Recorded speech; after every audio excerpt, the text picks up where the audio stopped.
Assalamualaikum warahmatullahi wabarakatuh. Kami dari kelompok 1, mata kuliah metodologi penelitian, kelas pendidikan biologi unggulan 2019, dengan anggota Muhammad Zahruddin Afnan, NIM 001, Cynthia Mailawati Suhartoyo, NIM 044, dan Wulida Mamlatul Faza, NIM 093.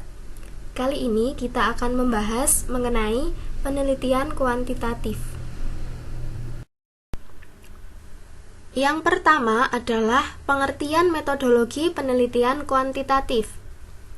Metodologi penelitian kuantitatif yaitu metodologi penelitian yang berdasarkan pada filsafat positivisme. Definisi dari positivisme sendiri adalah sebuah aliran filsafat yang modern. Aliran tersebut tercipta dari kejadian yang pasti, nyata, faktual, dan didukung oleh data empiris, atau dapat diartikan juga dengan cara pandang dalam memahami dunia berdasarkan sains. Metodologi penelitian kuantitatif digunakan untuk meneliti pada populasi atau sampel tertentu. Teknik pengambilan sampel umumnya dilakukan secara random, pengumpulan data menggunakan instrumen penelitian, analisis data kuantitatif dengan menggunakan statistik dengan tujuan untuk menguji hipotesis. Selanjutnya adalah aksioma atau pandangan dasar penelitian kuantitatif. Yang pertama, sifat realitas. Dalam penelitian kuantitatif, realitas dipandang sebagai sesuatu yang konkret, sehingga dapat diamati dengan panca indera. Dengan demikian, dapat dikategorikan menurut jenis, bentuk, warna, dan perilaku, tidak berubah, dan dapat diverifikasi. Yang kedua, hubungan peneliti dengan objek penelitian. Dalam penelitian kuantitatif, hubungan antara peneliti dengan yang diteliti bersifat independen. Dengan menggunakan kuesioner sebagai teknik pengumpulan data, maka peneliti kuantitatif hampir tidak mengenal siapa yang diteliti maupun siapa responden yang memberikan data. Sehingga hal ini dapat menghindarkan dari adanya bias yang dapat diakibatkan sehingga mempengaruhi hasil penelitian. Yang ketiga, hubungan antar variabel. Peneliti kuantitatif dapat melihat hubungan variabel terhadap objek yang diteliti lebih bersifat sebab dan akibat atau kausal. Sehingga dalam penelitiannya terdapat variabel independen dan variabel dependen. Kemudian, dicari seberapa besar pengaruh variabel independen terhadap variabel dependen. Yang keempat, kemungkinan generalisasi. Pada umumnya, penelitian kuantitatif lebih menekankan pada keluasan informasi, bukan kedalaman informasi yang diberikan. Sehingga, metode ini cocok digunakan untuk populasi yang luas dengan variabel terbatas. Teknik yang digunakan adalah probability sampling atau random. Semakin tepat teknik yang digunakan untuk mengambil sampel, hasil penelitian akan semakin representatif. Yang terakhir adalah peranan nilai. Dalam penelitian kuantitatif, karena peneliti tidak berinteraksi dengan sumber data, maka akan terbebas dari nilai yang dibawa peneliti dan sumber data. Sehingga data yang diperoleh dapat bersifat objektif.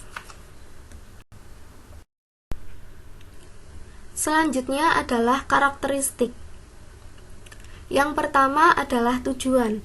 Tujuan dari penelitian kuantitatif adalah untuk menguji teori, menunjukkan hubungan antar variabel, dan mencari generalisasi yang mempunyai nilai prediktif.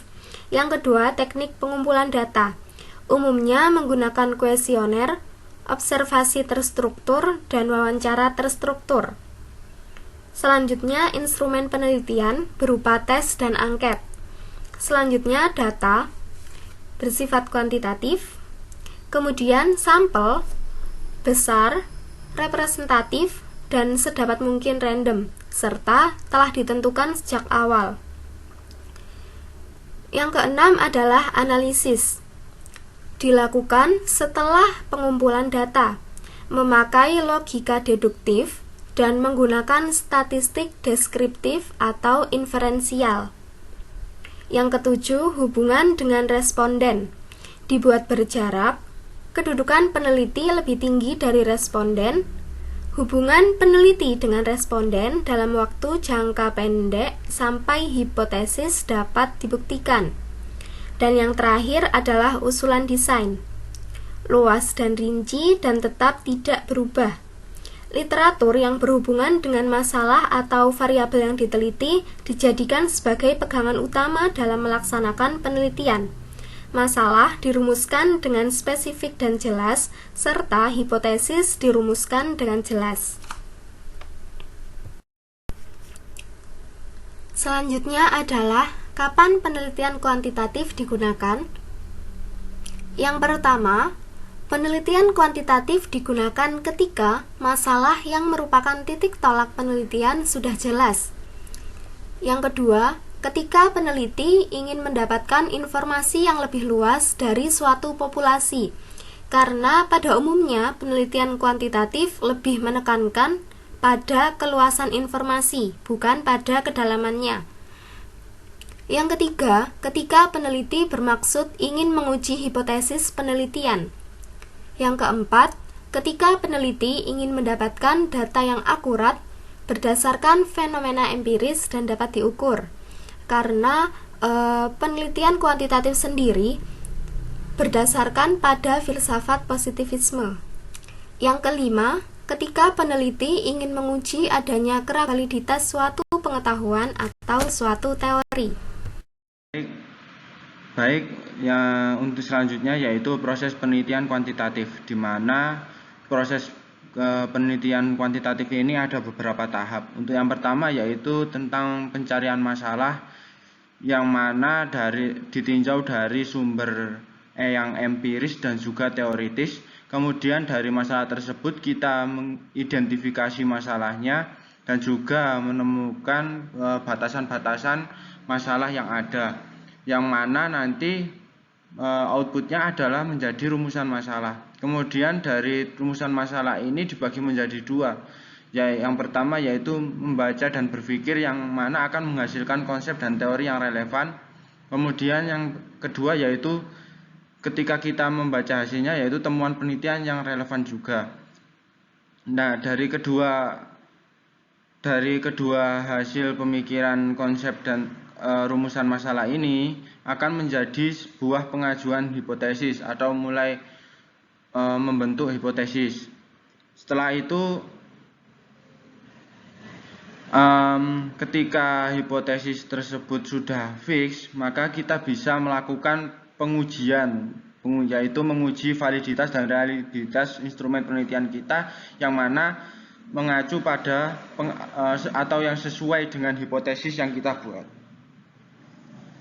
Kemudian setelah instrumen sudah dianggap valid dan juga realitabilitas dengan hipotesis, maka bisa kita lakukan pengumpulan data. Kemudian ketika data sudah terkumpul, bisa kita melakukan analisis data. Dan yang terakhir, yang ketika relevan dengan jenis data, yang kemudian kita bisa menarik kesimpulan dari data-data yang sudah relevan dari data yang kita ambil. Kemudian ketika pengajuan hipotesis tersebut bisa kita ambil dari temuan penelitian, maka bisa kita langsung bisa langsung kita tarik kesimpulan dari pengambilan hipotesis tersebut. Dan juga data tersebut dari temuan penelitian yang lain, atau biasa disebut dengan pengambilan data sekunder. Untuk yang melakukan pengumpulan data secara langsung, kemudian melakukan analisis data dan juga hasilnya relevan, maka ketika peneliti tersebut melakukan langsung pengambilan data, maka bisa disebut dengan pengambilan data primer. Selanjutnya yaitu rancangan penelitian kuantitatif. Dalam penelitian kuantitatif sendiri ada beberapa strategi untuk mengatur latar penelitian agar peneliti memperoleh data yang valid sesuai dengan karakteristik variabel dan tujuan penelitian. Dari rancangan penelitian kuantitatif ini dibagi menjadi dua, yaitu penelitian eksperimental dan penelitian non-eksperimental, di mana penelitian eksperimental ini melibatkan beberapa pengujian dan juga beberapa percobaan yang mana nanti kita dapat mengambil data dari uji coba tersebut. Kemudian ketika untuk penelitian non eksperimental mungkin bisa dari beberapa metode, yaitu metode observasi yang mana kita meninjau apa saja yang ada di lapangan, kemudian bisa kita tulis namun berupa angka. Untuk yang penelitian eksperimental sendiri berupa angka atau sesuatu yang dapat diukur, merujuk kembali ke penelitian kuantitatif sendiri. Baik, selanjutnya yaitu populasi dan sampel penelitian kuantitatif. Populasi dan sampel digunakan jika penelitian yang dilakukan mengambil sampel sebagai subjek penelitian. Dalam survei sumber data penelitian kuantitatif disebut responden dan dalam penelitian kualitatif disebut informan. Karakteristik populasi penelitian perlu diberikan agar besarnya sampel dan cara pengambilannya dapat ditentukan secara tepat. Tujuannya agar sampel yang dipilih benar-benar representatif dalam arti dapat mencerminkan keadaan populasinya secara cermat. Jika keadaan sampel semakin berbeda dengan karakteristik populasinya, maka semakin besar kemungkinan kekeliruan dalam menggeneralisir penelitian tersebut. Hal-hal yang dibahas dalam populasi dan sampel antara lain sebagai berikut. Yang pertama yaitu identifikasi dan batasan-batasan tentang populasi atau subjek penelitian. Yang kedua yaitu prosedur dan teknik pengambilan sampel. Yang ketiga yaitu besarnya sampel. Yang selanjutnya yaitu instrumen pengumpulan data. Terdapat dua hal utama yang mempengaruhi kualitas data hasil penelitian, yaitu yang pertama kualitas instrumen penelitian, yang kedua kualitas pengumpulan data. Dalam penelitian kuantitatif, kualitas instrumen penelitian berkenaan dengan validitas dan reliabilitas instrumen.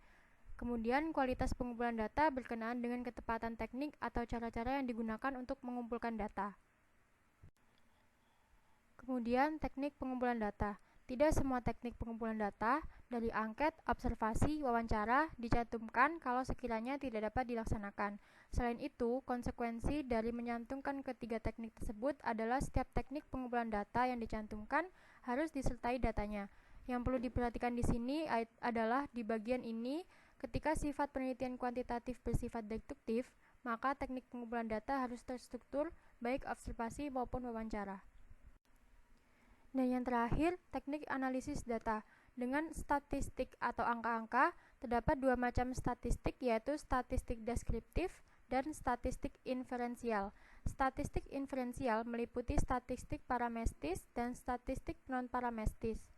Pemilihan jenis statistik sangat ditentukan oleh jenis permasalahan penelitian dan data yang dikumpulkan dengan tetap berorientasi pada tujuan yang hendak dicapai atau hipotesis yang hendak diuji. Sekian yang dapat kami sampaikan, kurang lebihnya mohon maaf. Wassalamualaikum warahmatullahi wabarakatuh.